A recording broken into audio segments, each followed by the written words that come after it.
Hello, hello. Welcome everyone. So good to see you this week. And I am feeling 99.9% better. Welcome to Wealth and Wines, a real estate experience. I am Gersha Porter, the CEO of Porter Premier Homes of Cummings and Company Realtors here in the Baltimore metropolitan area. And we aim to eliminate confusion for buyers by giving them key strategies to unlock resources to purchase their dream home. Thanks so much for joining us today here. If you're on Facebook Live, please do give StreamYard permission to access your account so I can see your comments. If you're joining us on YouTube, please drop your comments below. And if you're here in our private Own Again group, I look forward to responding to any of the questions that you may have. So welcome again. Today is Wednesday, October 28th. And can you believe the month is almost over? But we have had a robust real estate market going on here in our area. We are so blessed to be essential that we could still work in the midst of a pandemic. And I'm going to say it now before I get to my wine. Please vote. We have early voting going on here in our state. So if you were able to mail your ballots ahead of time, please do. If you can go drop it off, do that as well. And if you have a chance to get out before next Tuesday for early voting, please do. So that is my social justice plug. I really want to make sure that we all get a chance to cast our ballot this year. So, what do you have in your glass? What do you have in your glass? As you can see, I have a red this week. Reds are actually my favorite. So this is a red. I'm going to show you what we are featuring this week. We are featuring a red blend. I'm going to figure this out. It is called Leith, Lyeth. It is from the Boise collection, and I am going to get that on the screen for you. I'm doing something a teeny bit different this time, so let's see. Give you some background. This is a 2018 red blend. As you can see, this is probably one of my fave bottles because it does have a house on it. This is a red blend, and it actually features some Malbec, some Cabernet Sauvignon, some Petit Verdot, and some Cabernet Franc. All of those different grapes make up this amazing red blend. And it was aged in 100% French oak for about 16 months. And when you smell it, you may smell some figs. If you have a glass and it may not be this particular red blend, take a moment to just enjoy the aroma. Yes. So part of tasting wine is to see it. And the other part then is the second step is to smell it.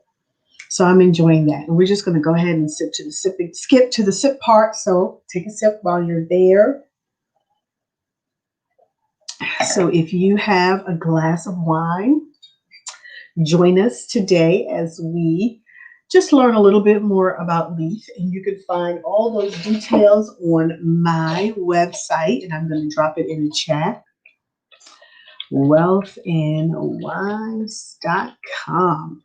And for those of you who are interested in learning more about wine, tasting wine, enjoying wine, and just being educated about the whole experience, I am actually hosting a wine tasting. It's virtual with 3 of my other wine ambassador colleagues, and that's coming up on November the 13th. So if you'd love some information, the event is actually posted on my Facebook page.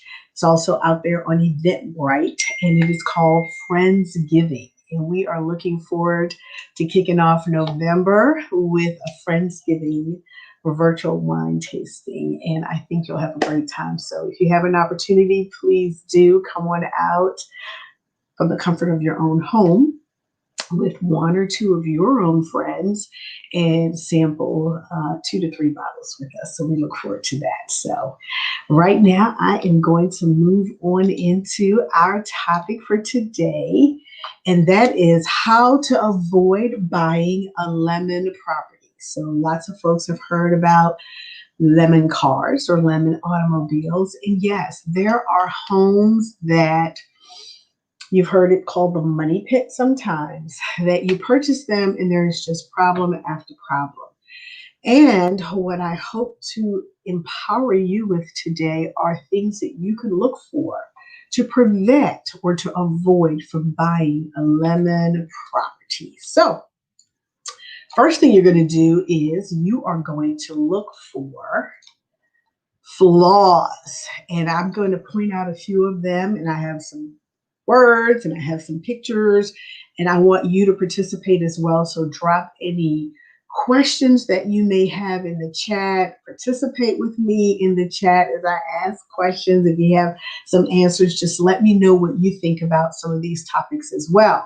And if you recall last week, we were talking about home inspectors and how they help you through the process. But this is what you and I will do as we walk through properties and we use our own eyes to get a sense of what's going on. So the first flaw we're going to look for are cracks in the foundation or cracks in the corner of rooms. So depending on the age of the property, some properties actually have plaster versus drywall. And plaster does crack. So if you're looking at a house that was built in the 1800s or early 1900s, the walls are probably made of plaster and not drywall. So you may see cracks in those walls. But what we're going to look for is a picture like I have right now. That's actually the outside of the home. Sometimes as you walk around the exterior, you're going to see cracks in the foundation. Little cracks, which we call settlement cracks, happen over time, but significant cracks are what we're going to look for, and we're going to make a note of it. And what I love about real estate today and looking for homes is we all have usually with us a cell phone, and that cell phone has a camera on it.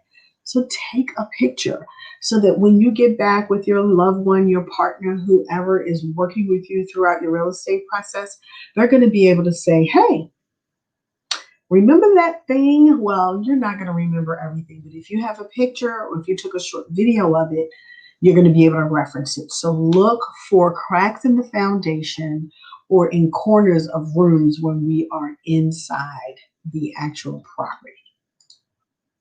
The next thing that you want to be aware of is to look for erosion in the yard. What would it look like? It would look like this is the yard and then there's a big dip. It looks crumbly. The soil will look pretty crumbly. And it could travel a feet or two, or it could just be a big kind of what we call a sinkhole. So you want to look for that. And we don't know what's the cause of it at all. But that's what the inspector is going to help you with, or it may tell you right away if this is a house that you're going to make an offer on, that you might want a second level or a higher level of an inspection. But I'll tell you, the first thing we actually want to do is we want to ask the seller, okay? So if this is the home for you and you're not off because of a flaw that you saw in the backyard, some erosion, let's ask the question. Let's ask the question of the seller. They may actually know what's been going on. It could have been something happening in the neighborhood, some construction, some repairs. The city, the county might be responsible for it. So let's just check it out a little bit further. So you want to look for erosion in the yard, and that will help you understand whether or not there is something to look into further. Now this one about bad smells, and it's interesting. I was touring on this past Sunday with some buyers of mine, and we walked into the home and you just smelled amazing cookies. So there was a candle, and clearly they had a home inspection the day before, and the smell was still lingering, and it was amazing. Now, There are bad smells when you go into properties, and you hopefully will say, wait a minute, what is that? Now, we all have different levels of smelling sensation and heightened sensitivity to smells, and some folks smell nothing at all. So it's always great if you're not shopping by yourself and you have a uh, responsible or a partner who's with you who's going to give you their opinion. You want to know, do you smell that? And then you may say to me, do you smell that, Gersha? And I might say, yeah. Sometimes you may be smelling cat urine. You might be smelling remnants of somebody who has a dog in their property or had a dog. A lot of time those bodily secretions sink into carpet. Sometimes they sink into hardwood, and it's really hard to get out. But the smells that we're usually questioning is if you were to go into, let's say, the basement, and all of a sudden you really see a difference between the smell that was in the property above on the first or the second floor, or the property that is, I'm sorry, the part of the property when you enter into the lower level of the basement. And the deal is, there are things that will give off an odor. So if there is stagnant water, you might smell that. If there is mold, you might smell that. So look out for bad smells and make a note so we can try to dig a little deeper to find out what is actually going on. Okay, that is a nice piece that you want to look for. You also want to look for rotting or rusting anywhere.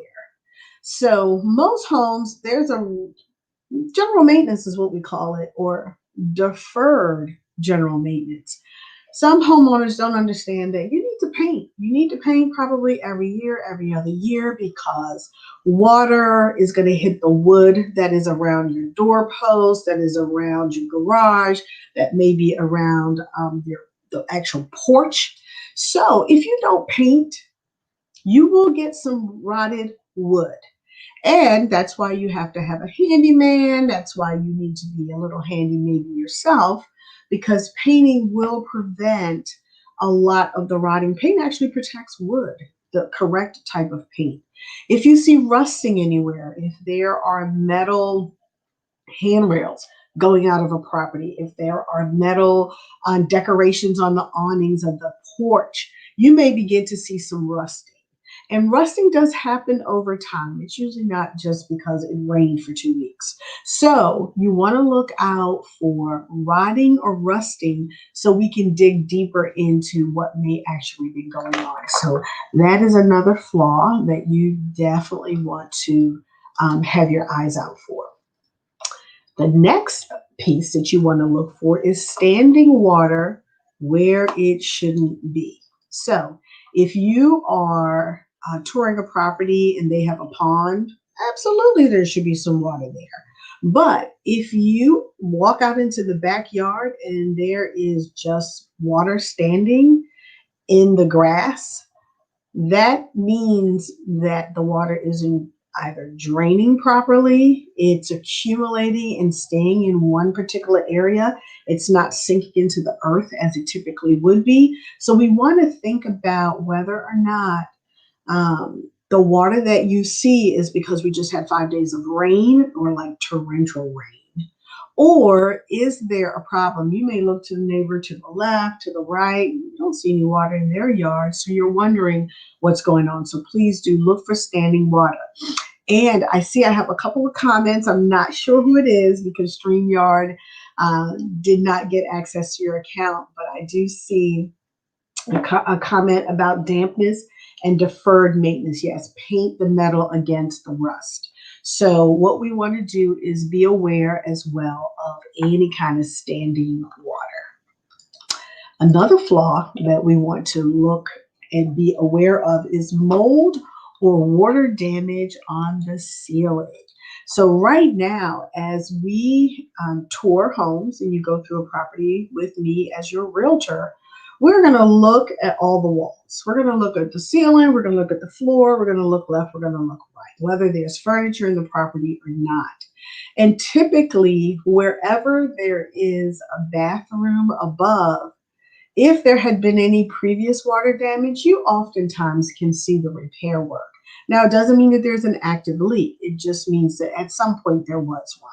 And if you've ever had a property, even if you've been renting a property, you know that when you have pipes, there's an opportunity for leaks. So the same thing happens as you're out there looking at properties. Now, water and warm weather equals mold. Okay, so in the summertime, we oftentimes will see more mold than we would in the winter because cold weather kind of stops the growth of mold. So you do want to look around for any water damage on the ceilings. When you get down to the lower level, we have a lot of basements that are finished, so sometimes you can't actually see the floorboards from above. And above is normally where the kitchen is. And if there's a powder room above, you're going to see that as well. So the flaw you want to look out for is mold or water damage on the ceiling. And this picture is cute because absolutely water is flowing down and she's holding on to a pot to catch the water. And what we want to do is prevent this from happening to you as a new homeowner. Okay. All right. So electrical work. These are going to be our top 3 things that you definitely want to consider. Electrical work is really a big deal. If you see a picture like the one that I have here on this slide, you really want to beware that something isn't quite right with the electrical in the property. We should never see exposed wires. When we go into properties, I'm always turning the lights on so you can have a better view of the property. If the lights are flickering, it could be that the bulb is about to go out, but it could also mean that there is an electrical or a wiring problem. So that's a red flag that maybe more work can be done.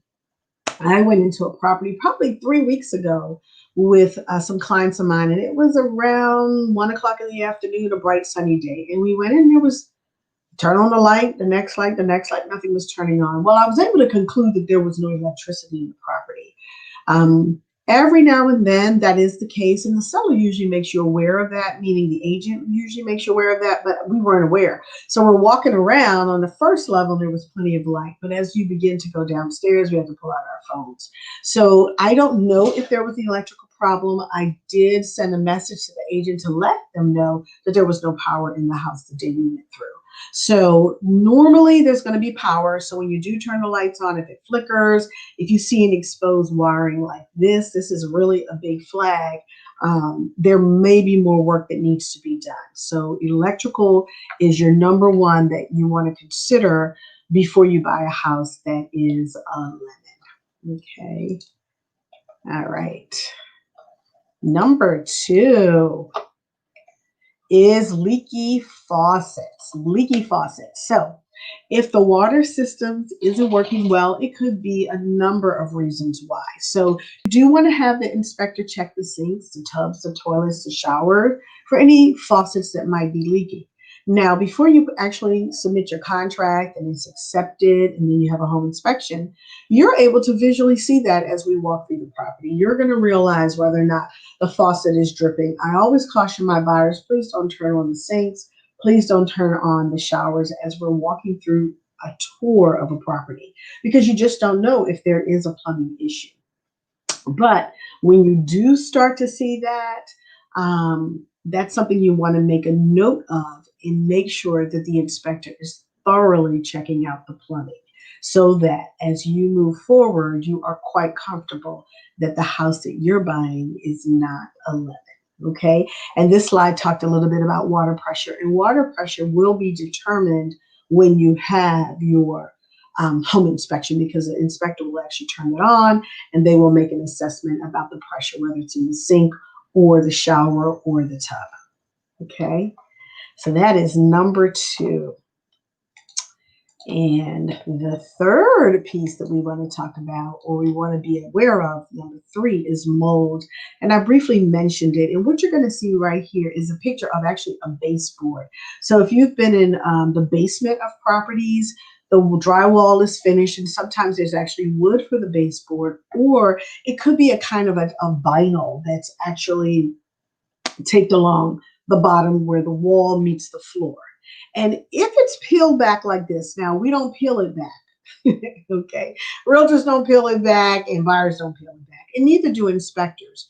But if it's beginning to peel back, they'll have an opportunity to see what's underneath it. And that's what this picture is showing you. So it is a big and expensive problem, and it could be very dangerous when there's mold in the property. Those of you who suffer from allergies probably have a heightened sense of smell from mold in a property, and a heightened awareness that if you are in a room or in a building or in a home that has mold, that is absolutely not going to be fare well for you with respect to your health.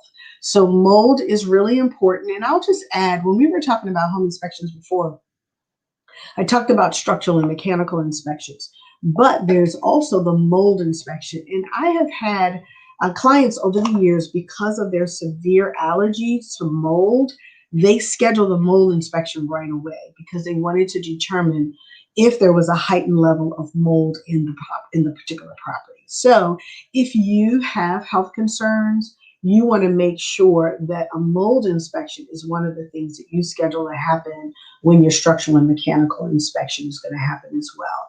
And as you walk through the property, it doesn't mean you won't buy it because you've seen some evidence of mold. It just means that you want to dig deeper, ask questions. If you do move forward to make an offer on the property and purchase it, you want to make sure that when your inspector comes through, that they're taking a close look at the baseboards, at any evidence. Sometimes you might see spots of mold even in the ceiling. Another place, anybody knows where we usually see mold? I'll look in the comments. A place in a home that you see mold more often than anywhere else, more often than the basement, would be which room of the house? Just drop it in the chat while I take a sip of my, I'm going to get over here, life. There it is. Where might you actually see mold in a home? Especially if your exhaust fan isn't working. That's right. I'm not sure who wrote that. I put it on the screen. See, it says Facebook user because you didn't give StreamYard permission to access your profile. But your answer is absolutely correct. The bathroom. So as you're touring a property, you may take a closer look and you might see some evidence of mold in the bathroom. And that's because it's not vented well enough. Either the exhaust isn't working well, or the owners weren't turning on the vent as they were taking showers in running water, and the humidity was so very heavy that in the bathroom we oftentimes might find mold. So electricity was number one. We talked about mold as another big piece that we want to pay a lot of attention. Thanks, Dawn. That bathroom is the place that we want to make sure that we're paying very close attention to. All righty, so I am hoping that based on the information we got today, you now know what you want to look for so that you are not purchasing a property that would be a lemon, okay? So, give me 1 second. I am trying my best to go to the next slide. All righty. So your question is, how would a good agent help you with this? How might a good agent help you with this? So a good agent will be able to have their eye open while you are touring the property. So people think it's funny, and I am very, and this comes with experience. When I'm out touring properties with my buyers, you won't find me answering the phone. You won't find me responding to emails. You won't find me distracted. And I pride myself in that. There was a period of time in my life when I was caring for my dad, and I let my clients know up front. If I get a call from a particular number, I'm going to have to get that call. Outside of that, I give my undivided attention to my clients as we're touring through the property, so that if they're not seeing something, I'm going to see it and I'm going to put it out to them, because information is what they need. They haven't done this before. It's been 5 or 10 years since they purchased a home. So these are the types of things that as a realtor, I'm going to be able to help you through the process. Another thing, how would a good agent help you? We'll know about some amazing home inspectors who are going to be very much in tune with the pieces that are important in a home inspection, structural and mechanical, to prevent you from purchasing a home that is a lemon. Another way that a good agent such as myself would be able to help you is once that report comes back and you've already had a discussion with the home inspector about what they found, if there's some large items like electrical or plumbing or mold, we're going to make sure that when the seller addresses those issues for us, that they are, all of that work is done by licensed contractors, that the electrician who addressed the issue is licensed, that the plumber who addressed the issue is licensed, that the heating, ventilation, and air conditioning technician who addressed the issue in the HVAC unit, that they are licensed too. As a great agent, before we consider those receipts acceptable, we checked on the DLLR, the Department of Labor and Licensing and Regulation here in Maryland. We checked to make sure that that contractor is licensed and that their license is active. Those are the types of things that a great agent will do for you. We don't just give you the receipt and say, hey, here's a receipt from the seller. The work was done. Go ahead and let's settle on this home. I have had settlements delayed because one, we either didn't have the documentation that the work was done or the documentation wasn't acceptable. One of my buyers this year, the seller provided a receipt and the contractor that did the work was in Virginia. Do you think that was acceptable? In the state of Maryland, all work on Maryland properties must be done by a MHIC licensed contractor. The M stands for Maryland Home Improvement Contractor. So we can't accept receipts from work that was done from contractors who are not licensed in the state of Maryland. So those are just some of the reasons why you want to work with a great agent like me to make sure that you are not purchasing a lemon. Okay?